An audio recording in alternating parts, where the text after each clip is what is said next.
नमस्कार, स्वागत है आप सभी का। मैं हूं आपके साथ कुमार कुणाल धीरज। आप देख रहे हैं उत्तराखंड न्यूज। राष्ट्रीय खेलों का उद्घाटन करने के बाद प्रधानमंत्री नरेंद्र मोदी दोबारा फरवरी में भी उत्तराखंड आ सकते हैं। फरवरी में उनके शीतकालीन यात्रा का संदेश देने के लिए उत्तरकाशी में प्रवास का कार्यक्रम तैयार किया जा रहा है। मुख्यमंत्री पुष्कर सिंह धामी ने दिल्ली प्रवास के दौरान पीएम से शीतकालीन यात्रा पर आने का अनुरोध किया था। यही माना जा रहा था कि पीएम राष्ट्रीय खेलों का उद्घाटन करने जब उत्तराखंड आएंगे तो इस दौरान वो शीतकालीन यात्रा पर जाएंगे, लेकिन आधिकारिक सूत्रों के मुताबिक प्रधानमंत्री शीतकालीन यात्रा के लिए बाद में आएंगे। एशियन गेम्स के संदर्भ में प्रधानमंत्री जी का 28 तारीख को आगमन है और हम सब लोगों ने प्रधानमंत्री के हमारे नेता है, इसलिए एयरपोर्ट से लेकर उनके आगमन से लेकर उनके आने तक के कार्यक्रम में हम कहाँ उनका स्वागत कर सकते हैं उसकी हमने रणनीति बनाई है। ईश्वर की कृपा से तब तक हमारे परिणाम भी आ जाएंगे तो हमारे अनेकों जो नवनियुक्त नगर निगम के महापौर होंगे, पालिका अध्यक्ष होंगे, उनसे उनकी भेंट हो जाए, ऐसा हम आग्रह प्रधानमंत्री कार्यालय से कर रहे हैं। तो एक अच्छा और सुंदर कार्यक्रम और उनके स्वागत का कार्यक्रम उत्तराखंड के अंदर होगा।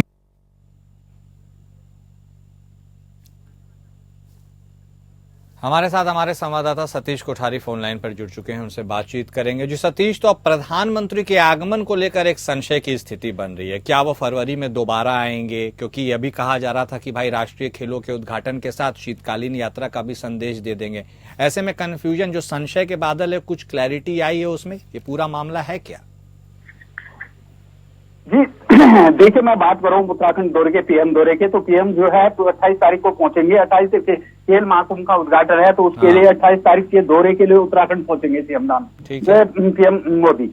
तो उसको लेकर ये है कि जो उत्तराखंड में शीतकालीन यात्रा शुरू हो रही है, जिस तरीके से लगातार शीतकालीन यात्रा को बढ़ावा दिया जा रहा है, चाहे केंद्र की तरफ से बात करूं मैं, चाहे राज्य सरकार की तरफ से बात करूं, लगातार शीतकालीन यात्रा को लेकर जोर दिया जा रहा है। जिस तरीके से मुख्यमंत्री धामी ने शीतकालीन यात्रा का शुभारंभ किया था तो उसको लेकर बढ़ावा देने के लिए जिस तरीके से मोदी जो है केदारनाथ को लेकर खास करके वो रहते हैं कि केदारनाथ में जितनी ज्यादा हो सके यात्रा है, जिस तरीके से केदारनाथ को लेकर मोदी का अलग से विजन रहता है तो उसको लेकर लगातार मंथन करते रहते हैं प्रधानमंत्री मोदी। किस तरीके से उत्तराखंड में 4 धाम यात्रा को बढ़ावा दिया जाए और किस तरीके से जो है उत्तराखंड में वो यात्रा बढ़े और उसको लेकर तो 28 तारीख को ये कयास लगाए जा रहे हैं कि प्रधानमंत्री मोदी जो है उत्तरकाशी जाएं और वहां जो है गद्दी स्थल पे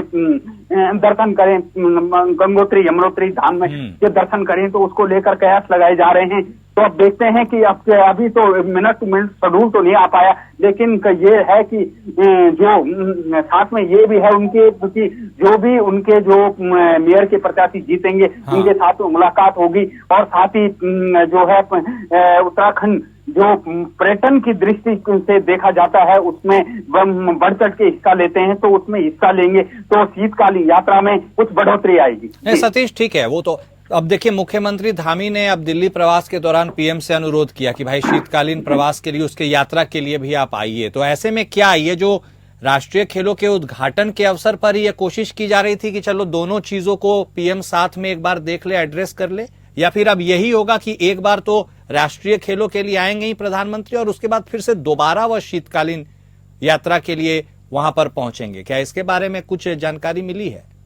पीएम मोदी जो है उत्तरकाशी दौरे पे जाएंगे और ये रहेगा कि उत्तरकाशी में जो जहाँ गद्दी स्थल है, गंगोत्री यमुनोत्री गद्दी स्थल है, तो उसका वो करेंगे, वहाँ दर्शन करेंगे। तो यही कयास लगाए जा रहे हैं कि उसी टाइम पे जो है प्रधानमंत्री मोदी जो है उत्तरकाशी जाएंगे। जी ठीक है, बहुत धन्यवाद सतीश आपका हमारे साथ जुड़ने के लिए और तमाम बातचीत करने के लिए। तो हमारे संवाददाता सतीश बता रहे थे कि राष्ट्रीय खेलों के उद्घाटन के समय तो प्रधानमंत्री मोदी का आना ही है और ऐसे में अब यह भी देखा जा रहा है कि शीतकालीन यात्रा के लिए भी प्रधानमंत्री मोदी से आने के लिए अनुरोध किया गया है मुख्यमंत्री धामी के द्वारा।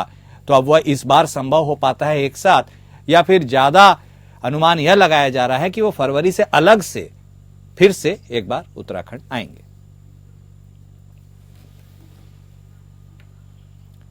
वहीं उत्तराखंड में आगामी दिनों में शुरू होने जा रहे राष्ट्रीय खेलों को लेकर प्रदेश सरकार की तैयारी लगातार जारी है। विभाग की तरफ से अब खिलाड़ियों के लिए बनाए जा रहे ट्रैक को अंतिम रूप देने का काम किया जा रहा है। राजधानी देहरादून में महाराणा प्रताप स्पोर्ट्स कॉलेज में स्थित सिंथेटिक ट्रैक अब स्मार्ट ट्रैक बन गया है। खेल मंत्री रेखा आर्या ने ट्रैक का निरीक्षण किया। खेल मंत्री ने बताया कि ट्रैक बनकर तैयार है और अगले 2 दिन इस पर मार्किंग की जानी है। ट्रैक बना रहे विशेषज्ञों ने खेल मंत्री रेखा आर्या को बताया कि इस ट्रैक में अब इलेक्ट्रॉनिक चिप लगाई गई है, जिससे इसे अब स्मार्ट ट्रैक के नाम से बुलाया जाएगा।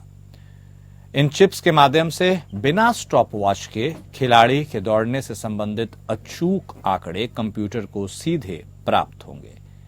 खेल मंत्री रेखा आर्या ने बताया कि इस सुविधा से यह भी पता किया जा सकेगा कि दौड़ की शुरुआत, मध्य या अंतिम हिस्से में किस खिलाड़ी की रफ्तार कितनी थी। खेल मंत्री ने बताया कि इससे भविष्य में तैयारी करने वाले खिलाड़ियों की क्षमता के आकलन और तैयारी की रणनीति बनाने में कोच और खिलाड़ियों को मदद मिलेगी। खेल मंत्री ने बताया कि यह स्मार्ट सिंथेटिक ट्रैक सर्वश्रेष्ठ मानी जाने वाली ग्रीस के रबर पार्टिकल से बनाया गया है। इस तरह की तकनीक और सामग्री से लैस देश में अभी सिर्फ 2 या 3 ही ट्रैक उपलब्ध है। हमारे साथ हमारे संवाददाता सतीश कोठारी जुड़ चुके हैं, उनसे बातचीत कर लेंगे। सतीश, तो अब देखिए, एक तरफ तो देहरादून लगता है बिल्कुल तैयार सा नजर आ रहा है राष्ट्रीय खेलों की मेजबानी करने के लिए। ऐसे में जिस ट्रैक की हम बात कर रहे हैं, ये जो सिंथेटिक ट्रैक है और जो अब बनकर स्मार्ट हो गया है, ये कैसे क्या कुछ स्मार्ट हुआ है और इसके बारे में रेखा आर्या जी ने जो कुछ कहा उसके बारे में बताइए। देखिए, मैं बात करूं अंतर्राष्ट्रीय 38वें राष्ट्रीय खेल की, तो उत्तराखंड को उसकी मेजबानी मिली है। और उत्तराखंड, आपने सुना होगा कि प्रधानमंत्री मुख्यमंत्री धामी लगातार कह रहे हैं कि हमें जो सौभाग्य मिला है हम उसको भरपूर से निभाएंगे और अच्छे ढंग से खेल करवाएंगे। उत्तराखंड में काफी देशों से खेल के युवा आएंगे, उत्तराखंड को बढ़ावा मिलेगा, उत्तराखंड की ग्रोथ बढ़ेगी, उत्तराखंड का ये जो भविष्य आगे देखने को मिल रहा है कि कुछ सफल होगा। तो लगातार ये चल रहा है उत्तराखंड में कि जितना ज्यादा हो सके उतने अच्छे ढंग से खेल का प्रदर्शन हो, किसी खिलाड़ी को दिक्कत न हो, किसी अधिकारी को दिक्कत न हो, जो बाहर से आएंगे खिलाड़ी उनके लिए कहीं पे दिक्कत न हो, किसी कारण कोई दिक्कत। तो अब जो है उत्तराखंड में सिंथेटिक ट्रैक बनाई गई है। उत्तराखंड में पहले ये 3री ट्रैक है जो उत्तराखंड में बनाई गई है। आज तक ऐसी ट्रैक कहीं नहीं बनी थी। तो उसको इसमें जो है जो खिलाड़ी होंगे उनको दौड़ने से की बहुत अच्छी सुविधा मिलेगी। और जिस तरीके से उत्तराखंड में देहरादून और महाराणा प्रताप स्टेडियम को सजाया गया है, तो एक काबिले तारीफ है उत्तराखंड सरकार का। जिस तरीके से देखा जा रहा है कि उत्तराखंड सरकार ने ये कोशिश करी है कि जितना ज्यादा हो सके उत्तराखंड का भविष्य और साथ में उत्तराखंड के खिलाड़ियों का भविष्य आगे बढ़े, तो उसको लेकर लगातार जो कोशिश चल रही थी उनको अंतिम रूप दिया जाना है। मात्र अब 3 दिन बाकी रह रखे हैं खेल के उद्घाटन के लिए। 28 तारीख को अंतर्राष्ट्रीय खेल का उद्घाटन होना है, तो अंतिम रूप दिया जा रहा है। अब 2 दिन कुल बाकी रहे। परसों 28 तारीख को जो है खेल का उद्घाटन होना है, जिसको कि प्रधानमंत्री देश के प्रधानमंत्री मोदी उद्घाटन करेंगे। और उत्तराखंड के सबसे बड़ी बात यह है कि उत्तराखंड के जो युवा हैं उनके भविष्य को तराशा जाएगा, उत्तराखंड का भविष्य तराशा जाएगा, क्योंकि खेल में जिस तरीके से उत्तराखंड के युवा आगे बढ़ चढ़ के हिस्सा ले रहे थे, तो उनके भविष्य की जो है आगे नींव रखी जाएगी। जी, बहुत धन्यवाद सतीश आपका विस्तार से तमाम जानकारी देने के लिए, हमारे साथ जुड़ने के लिए। वहीं रानीखेत चिलियानौला नगर पालिका निकाय चुनाव शांतिपूर्वक संपन्न हुआ। 7 वार्डों के अध्यक्ष पद के लिए लगभग 65.64% वोट डाले गए। बता दें कि स्थानीय प्रशासन के द्वारा मतदान को शांतिपूर्वक सफल करने के लिए व्यवस्थाएं की गई। मतदाताओं ने अपने मत का प्रयोग कर मतदान केंद्रों पर उत्साह के साथ अपने मताधिकार का प्रयोग किया। वहीं प्रशासन द्वारा दिव्यांगजनों और वृद्धजनों के लिए विशेष व्यवस्था की गई।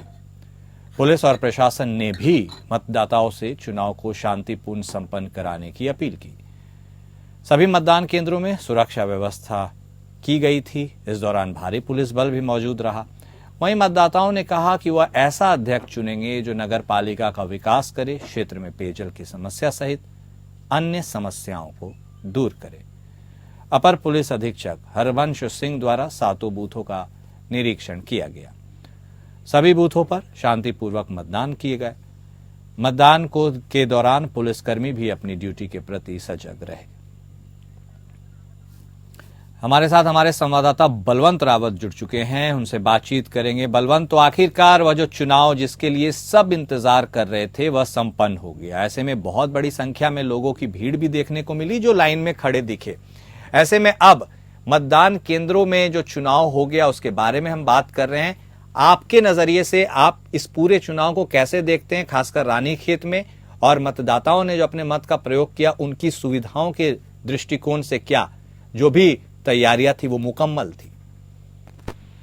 हाँ कुणाल, आपको ये बताना चाह रहा हूँ कि उत्तराखंड के अंदर में सबसे छोटी नगर पालिका रानीखेत चिलियानौला मानी जाती है, जहां 5 बजे तक कल 65.64% वोट पड़े, जहां लोगों ने, मतदाताओं ने अपने मतों का प्रयोग किया।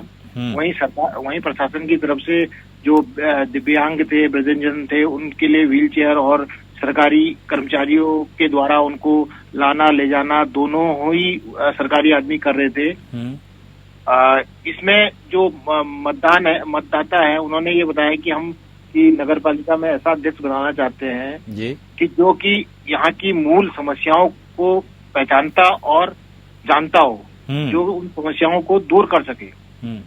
और इसी बीच में हमारे जो रिटर्निंग अधिकारी है राहुल आनंद, उन्होंने भी बताया कि यहाँ जो मतदान चला है हमारा 5 बजे तक शांतिपूर्वक ढंग से चला। यहाँ कोई भी ऐसा बूथ नहीं था जहाँ की वोट न पड़े हो और जहाँ की कोई उपद्रव, कोई घटना घटी हो।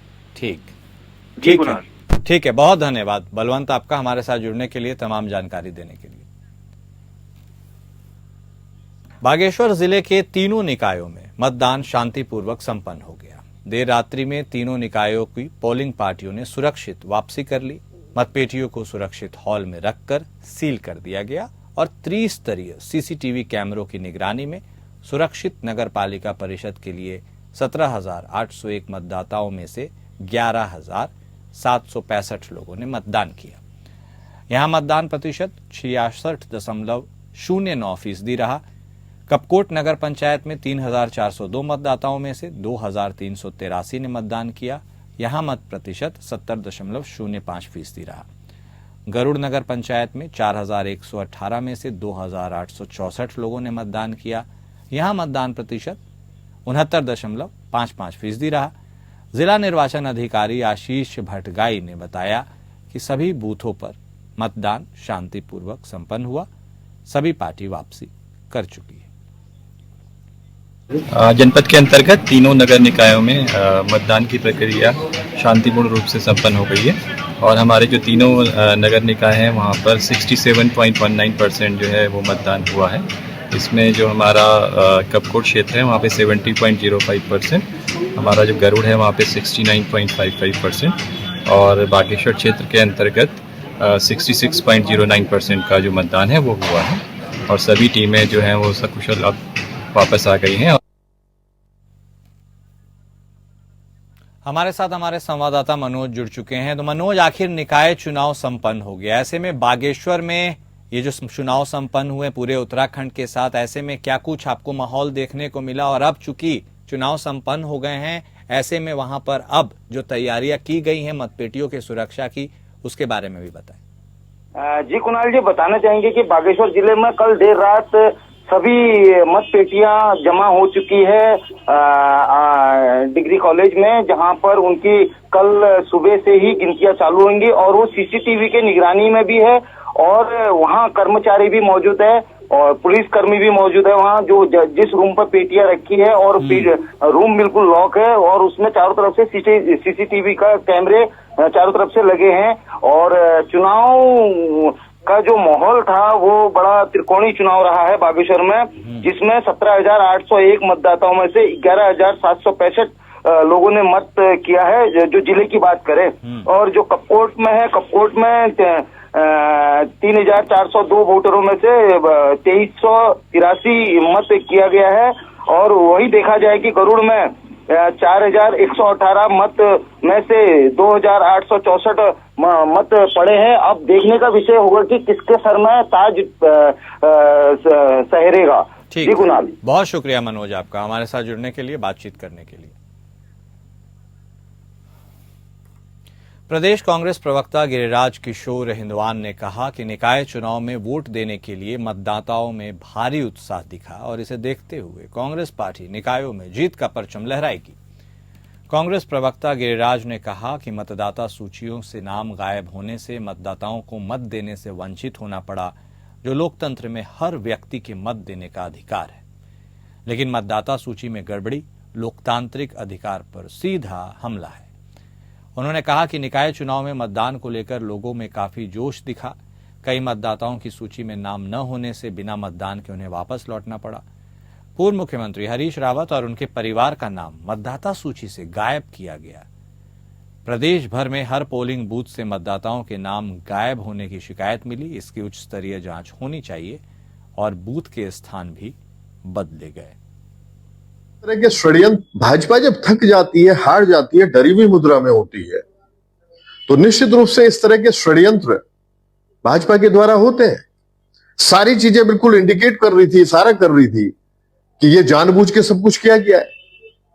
सरकार शासित है इस समय भाजपा की, कुछ भी कर सकते हैं, ऐसा माहौल इन्होंने बना रखा है प्रदेश में। और खासकर आपने अभी चुनाव में, आपने ठीक चुनाव से ऐन पहले आप मदरसों पे बात, अवैध मदरसे आप साथ में लेके आ गए। मुगलिया सोच कांग्रेस पार्टी रखती है। स्वयं सोचिए आप कि जहां कांग्रेस पार्टी सेकुलरिज्म को बढ़ावा देने की बात करती है, भारत को जोड़ने की बात करती है, और भाजपा नफरत की राजनीति करती है। खबर रुड़की से है, जहां पुलिस का मतदाताओं पर लाठीचार्ज का मामला तूल पकड़ता जा रहा है। कांग्रेस विधायक ममता राकेश ने भारतीय जनता पार्टी पर आरोप लगाते हुए बताया कि मेरे साथ बदतमीजी की गई। साथ ही उन्होंने कहा कि भारतीय जनता पार्टी जनता के साथ कैसे करती होगी, उनके साथ क्या व्यवहार करती होगी, ये तो खुलेआम लोगों को डरा धमका रहे हैं। वहीं आपको बता दें कि कांग्रेस और निर्दलीय प्रत्याशी यशपाल राणा ने भारतीय जनता पार्टी पर आरोप लगाते हुए कहा कि बीजेपी ने अपनी पूरी फोर्स मुस्लिम एरिया में लगा रखी थी। भारतीय जनता पार्टी की फोर्स ने मतदान केंद्र पर मतदाताओं पर लाठीचार्ज किया। ये बीजेपी की सोची समझी साजिश है। मामले को लेकर स्थानीय लोगों में रोष का माहौल है। हमारे साथ हमारे संवाददाता वीरेंद्र चौधरी जुड़ चुके हैं, सीधे उनका रुख करेंगे, बातचीत करेंगे। अब वीरेंद्र, देखिए, ये अपने आप में हैरत अंगेज मामला है और हैरान करने वाली बात है कि एक तरफ तो निकाय चुनाव संपन्न हो गए हैं और उसके बाद जो तमाम निर्दलीय हैं और विपक्षी पार्टियां आरोप लगा रही है कि इस चुनाव में उनके साथ बर्बरता की गई है, खासकर एक धर्म विशेष के इलाके में विशेष पुलिस फोर्स लगाया गया है। ये अपने आप में एक बेहद चिंतनीय और सोचने वाली बात है। पूरा मामला क्या है? जी कुणाल, अगर बात की जाए रुड़की, भगवानपुर, झबरेड़ा, अन्य जो हमारे चुनाव, नगर निकाय चुनाव चल रहे थे, उनमें जिस प्रकार से घटना देखने को मिली, रुड़की मेन तो रुड़की में आते रुड़की 5 बजे ही पुलिस ने 5 बजे पहले ही समथिंग 3 बजे लाठीचार्ज किया। लाठीचार्ज जो 2 वोटर थे, वोटर वहां से जो अपनी छोड़ कर भाग गए, उन्होंने लाइन में नहीं लगने दिया। उसी को देखा जाए तो जैसे झबरेड़ा में भी ऐसे हुआ। इसकी बात करें अब भगवानपुर में जो नगर विधायक ममता राकेश है, जो वर्तमान में विधायक है वहां से, उसके साथ ही बदसलूकी करी गई और वहां पर भी इसी प्रकार से लाठीचार्ज किया गया। अनेकों जगह इसी प्रकार से लाठीचार्ज किया गया। लाठीचार्ज कर पब्लिक में यहाँ पे जो काफी रोष है। जी ठीक है, बहुत धन्यवाद वीरेंद्र आपका तमाम जानकारी देने के लिए। वहीं उत्तराखंड में बोर्ड एग्जाम की तारीख तय हो चुकी है। इस बार बोर्ड का रिजल्ट अच्छा रहे, इसके लिए शिक्षा विभाग जद्दोजहद में लगा हुआ है। इस बात पर उत्तराखंड की डीजी शिक्षा झरना कामठान का कहना है कि शिक्षा विभाग क्वालिटी एजुकेशन के लिए निरंतर प्रयास कर रहा है, तो वहीं बोर्ड का रिजल्ट और अच्छा रहे उसके लिए तमाम प्रयास किए जा रहे हैं। इसके साथ ही उन्होंने कहा कि इस बार शिक्षकों की ACR को भी रिजल्ट बेस्ड कर दिया गया है और जहां रिजल्ट अच्छा होगा तो शिक्षकों की ACR को भी अच्छी मार्किंग दी जाएगी। झरना कामठान ने यह भी कहा कि जहां शिक्षकों की कमी थी वहां अतिथि शिक्षकों को नियुक्त कर दिया गया है। हमें उम्मीद है कि इस बार का बोर्ड का रिजल्ट बहुत अच्छा होगा। देखिए, बोर्ड एग्जाम्स की डेट जैसा कि रामनगर बोर्ड है उन्होंने घोषित कर दी है और 21 फरवरी से लेकर 11 मार्च तक की डेट्स जो हैं फाइनल करी गई हैं। और इस बार ये प्रयास है बच्चों को कि अधिक से अधिक रिजल्ट अच्छा रहे और जो मेनली क्वालिटी एजुकेशन है उस पर फोकस किया गया है। हमने ये प्रयास भी किया है कि टीचर्स अधिक से अधिक उपलब्ध हों, टीचर्स का अपॉइंटमेंट किया गया है, बेसिक में हो जाएं या माध्यमिक में भी गेस्ट टीचर्स भेजे गए हैं स्कूल्स में। साथ में हमने इनोवेटिव भी किया है कि हमने टीचर्स की ACR को अब की बार रिजल्ट बेस्ड कर दिया है। मतलब जहाँ पे परीक्षा परिणाम अच्छा होगा तो वहाँ टीचर्स को भी ACR में अच्छी मार्किंग होगी।